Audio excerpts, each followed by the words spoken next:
So my name is Dr. Dominic Pedulla, and I'm the president of the Oklahoma Vein and Endovascular Center, otherwise known as OVEC, O-V-E-C.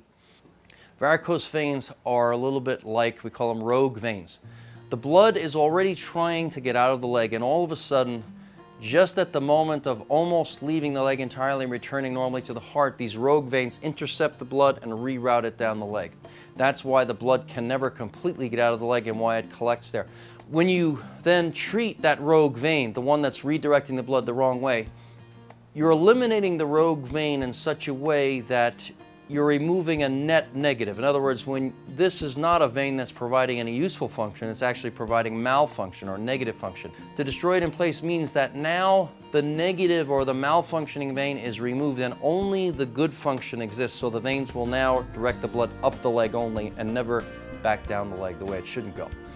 So what's changed now with the new technology is instead of having to remove the rogue vein, why not just seal it off in place internally and allow the body to recognize it as a no longer functioning part of the body so that it can be removed entirely. And that's what the laser does. The laser, using thermal energy or heat energy basically, under a local anesthetic so the heat is not felt, will actually destroy a segment of vein that can be up to 40 centimeters long from the hip to the knee area. And having destroyed that malfunctioning vein, now the pressure overload associated with it is gone. Our approach looks at it as, the word is capacitance. We have a certain capacitance that's been stretched out and overextended in the vein system, and we have to shrink it down, but we don't kid ourselves that that happens in one day. We know it takes a couple of weeks, so we do the first initial fundamental procedure with the laser, which is, we call it our mini laser. It's 5 minutes about, and just about, many patients feel nothing at all. And now that pressure is removed and the capacitance starts to shrink down for about 2 weeks' time until the next time when we treat them 2 weeks down the road. And many patients tell us they already feel tons better, but that second procedure actually removes every visible, tangible evidence of the pressure overload. So now any lingering pain, any lingering bulging goes away. When you treat veins this way, you don't have complications. I know it seems like a dramatic overreach, but it's really true. When you treat patients in a way that respects the normal time course for veins to recover, you don't have complications. What are the complications people worry about with laser procedures and vein? I'm thinking mainly blood clots. Blood clots can happen for technical reasons. It is extremely rare. I think in 2014 we were looking in our data and we did, I think in the first part of the year when we were eliminating the compression stockings, we did something like 450 in the first 4 months and we didn't see a single blood clot, not even a small one. That's because of the stepwise incremental approach that we take to the veins. We respect the fact there's a pressure overload. We know it's going to take a little bit of time for that to be relieved and we give it time. Second thing is infection. I maybe write a prescription for antibiotics maybe once a year. And so we just don't see infections. Why?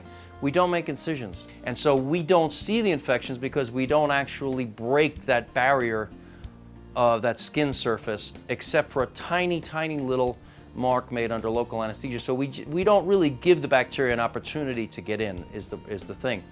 We do see some little complications, but they're the kind that patients regard as, at worst, a little nuisance, like they're going to the gym and they want to go to the gym the same day as a procedure we just did, and it's fine. But when they're doing their Stairmaster or the elliptical, they have a little bit of soreness in the area that we worked, and I tell them, you know, you're not going to harm yourself, but you could have it and it could happen, or you get a little bruising. One interesting little complication we see is that sometimes we'll see a little numbness downstream from the area we fixed, but it's temporary, and we warn patients about it so they'll know and it's not a big deal and say, yeah, I got that numbness that you told me about, but now it's gone. As the best thing, our patients know about their veins and they know what to expect, so it's a great thing to see that. You know, those are the things that happen that I would consider minor, but nothing is minor if you're a patient, but those are just the things that we tend to see.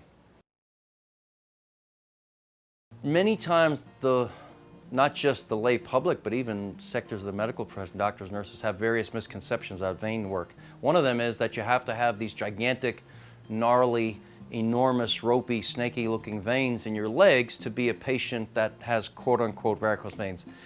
The truth really is that many patients of that category with the gnarly, ropey veins do have varicose veins, but there are also many others who think they just have spider veins, and they too have varicose veins because they have the same disease. It's just that it doesn't show up as externally as it does in the others. Varicose veins are often, at least the outwardly visible part of them, is only the tip of the iceberg. The disease is internal in the veins that are some distance underneath the skin and can't be seen to the naked eye. Now, these are the veins underneath the surface that we often see with ultrasound. So that two patients, the man say with the gnarly, ropey, enormous veins, and the woman say with the little spidery veins and no gnarly veins at all, they both have varicose vein disease, and they both have, in some cases, even debilitating symptoms. Achy, throbby, hurtful, itchy sometimes, only to be told that this is not medical, this is something cosmetic, and it's absolutely, in most cases, untrue. I'd say 9 out of 10 of them have medically coverable disease. In other words, they have actual varicose vein syndrome. They're not cosmetic. They have a diagnosis that will be covered by an insurance. The most astonishing, I'd say, episode that ever happened with a vein patient so far in my decade of experience treating veins, and we now at OVEC treat more veins than any doctor in North America, as far as we know, according to the latest statistics.